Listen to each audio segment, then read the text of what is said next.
বন্ধুরা, আপনারা কি চান এই ধরনের দেশ আপনারা চান? যে দেশে বঙ্গবন্ধুর মতো একজন মহান নেতা, হায় রে হায় বাংলাদেশ, হায় রে হায় বাঙালি জাতি।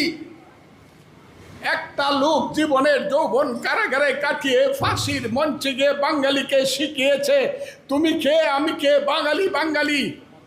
যে লোকটা একটা আঙ্গুল তুলা দিলে পরে 7.5 কোটি মানুষ এক কাতারে এসে দাঁড়াতো, যে লোকটার আঙ্গুলে হেলনে দেশে মুক্তিযুদ্ধ হয়েছে, সেই লোকটার বাড়ি আগুন দিয়ে পুড়ে দিলেন।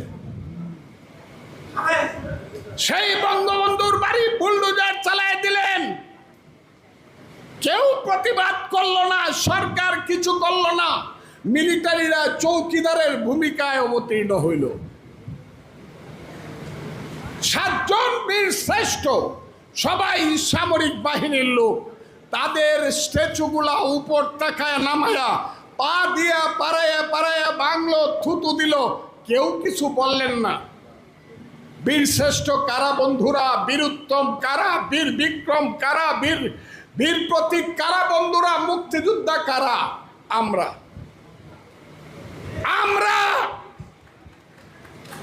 এইখানে যারা বসে আছেন তারা, এইখানে যারা বসে আছেন তারা কি এই দেশে এইভাবে অপমানিত হয়ে মৃত্যুবরণ করতে চান? হায়রে মন্টু ভাই, আপনি কত স্বার্থপর! আপনি তো গিয়া বাচ্চা গেছেন, আপনি তো মরে বেঁচে গেছেন আমার মন্টু ভাই। আমরা তো বাইচা রয়েছি অপমানিত হইয়া মরবার জন্য। আপনি মরে বাচ্চা গেছেন মন্টু ভাই, আমরা বাইচা রয়েছি গলায় জুতার মালা নেওয়ার জন্য, গালে জুতার বাড়ি খাওয়ার জন্য। মুক্তিযোদ্ধা শুনলেই মারতে আসে। আজকে শুনলাম একটা পরীক্ষা হয়েছে, আগের থেকে ইনকোয়ারি করাইছে, মুক্তিযোদ্ধার ছেলে যারা আছে, মেয়ে যারা আছে, তাদেরকে পাশ করতে দেওয়া যাবে না। আমি আজকে শুনছি বড় পরীক্ষা, সেই পরীক্ষা বিসিএস হতে, শিক্ষকের পরীক্ষা হইতে উঁচু স্তরের শিক্ষক, একদম রেড মার্ক, লাল কালি দিয়া ক্রস দেওয়া হয়েছে। মুক্তিযোদ্ধার সন্তান বা নাতি যে তারে কোনো চাকরি দেওয়া যাবে না। এই যে দেশ, এই দেশে কি আপনারা বাঁচতে চান মাথা নিচু করে, নাকি প্রতিবাদ করে মরতে চান? আপনারা বলুন। আপনাদের তো বয়স হয়েছে, আমারও বয়স হয়েছে। যতই আমারে দেখেন, আমি কিন্তু আপনাদের সবার চেয়ে ছোট না। আমারও 77 বছর বয়স, আমিও 48 সনে জন্মগ্রহণ করা মানুষ। মুক্তিযুদ্ধের সময় আমার বয়স ছিল 23 বছর। কাজে আমিও খুব ছোট মানুষ না, যে কোনোদিন চলে যাব। আপন ভাই আমার আপন ছোট ভাই 6 বছরের ছোট, এই বাড়িদের আগের দিন মারা গেছে। কাজে আমি যে কোনো সময় চলে যেতে পারি। মৃত্যুর আগে শুধু আপনাদেরকে বলে যাই, মুক্তিযোদ্ধারা, আল্লাহর দোয়াই লাগে আপনাদেরকে আমি হাত জোর করে বলি, দেশটাকে আপনারা বাঁচান। আপনারা যুদ্ধে যাইতে হবে না, কিন্তু আপনার সন্তানকে আপনি বলেন যে বাবা দেশটাকে রক্ষা করো। 1, 2 হইল ঘরে বসে বসে এখন এমন টেকনোলজি আছে, প্রত্যেক মুক্তিযোদ্ধা তার জীবন ইতিহাস বলেন। আপনার দেশের মানুষকে বলেন, রাজাকার আল বদরের হাতে দেশ ছেড়ে দিব না, রাজাকার আল বদরকে দেশের প্রধানমন্ত্রী হতে দিব না, নেতৃত্ব করতে দিব না। হাসিনার বঙ্গবন্ধু এক জিনিস না।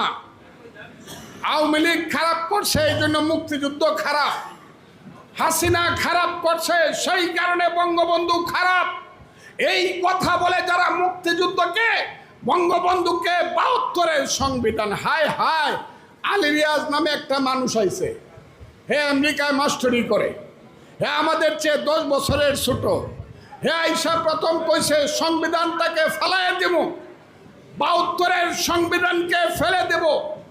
আপনারা কি মনে করেন না এই 72-এর সংবিধানটা 30 লক্ষ মুক্তিযুদ্ধের শহীদের রক্তের করে লেখা সংবিধান, এটা আপনার মনে করেন না? আচ্ছা, আপনারা কারা কারা 72-এর সংবিধান চান এখানে দেখলে তো একটু হাত তুললে আমরা দেখেন তো 72-এর সংবিধান কারা কারা চান।